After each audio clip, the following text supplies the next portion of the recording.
Greetings, everybody. My name is Lonnie Matson, and I'd like to say first off, it's been an extreme pleasure interacting with all of you and being part of this class.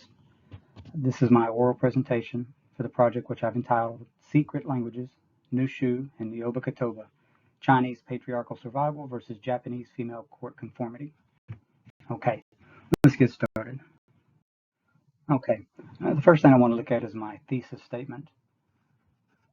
Due to dictatorial and patriarchal systems in ancient China and Japan, as we all know, women have had no voice. And in response, they've created secret languages, but for very, very different reasons.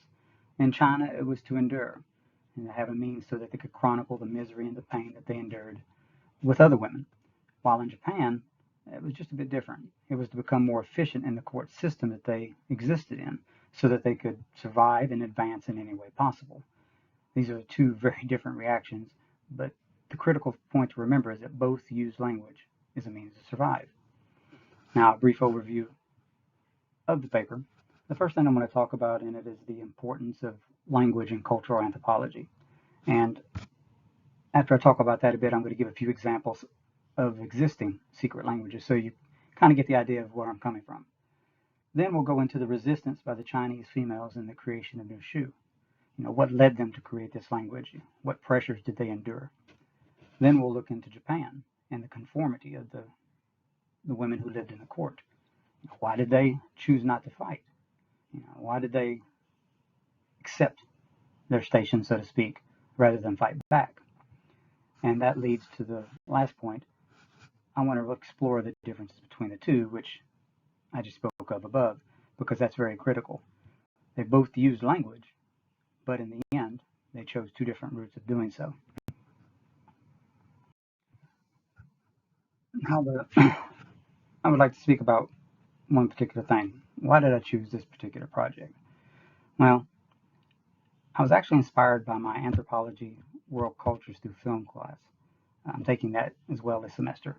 And we had watched a short video entitled Hidden Letters, and it was about the secret female language of Chinese Nushu. And I found it quite interesting.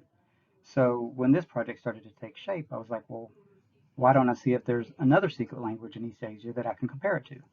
And lo and behold, there was a Japanese example created by court females during the samurai era. So as I started putting it together, as you all know from the beginning of our courses in anthropology, we have all learned that one of the most important aspects of culture is language.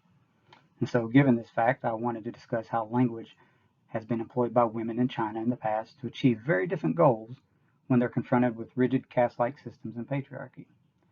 It's my contention that these languages are important examples of how oppressed females use language to conform or create a safe haven in which they can speak freely. And this will allow us to see how culture can be used to survive or fight back against oppressive values or political systems. So when I start making my conclusions, obviously there's going to be a comparison and a contrast of the two secret languages and how each was utilized in the country of its origin. In China, the women had no place in society, and despite that, they were ignored by the patriarchal system. Yet they had feelings, desires, and dreams, and they were crushed. Nushu allowed them to endure. It allowed them to vent in private to females who were enduring the same thing. And they were remembered for all that they endured. It was etched in time in this language. Now, quite the opposite for Japan and Nyobo Kotoba. Japanese women had some prominence during the Kamakura period, but that radically changed in the Muromachi period as we shifted from the samurai to the emperor. In response, court females invented their own language, not just to survive and talk of their misery like in China, but to thrive in their particular roles and succeed.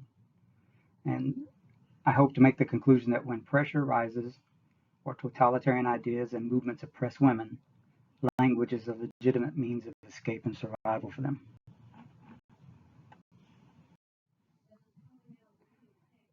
Lastly, here is my works cited page. Now, I did my best to go through and make sure that these were legitimate sources. After all, I'm not looking at modern day Japanese and Chinese females where I could look for memoirs or interviews. I'm looking into the far past. So I had to make sure the study has validity and that the sources were legit.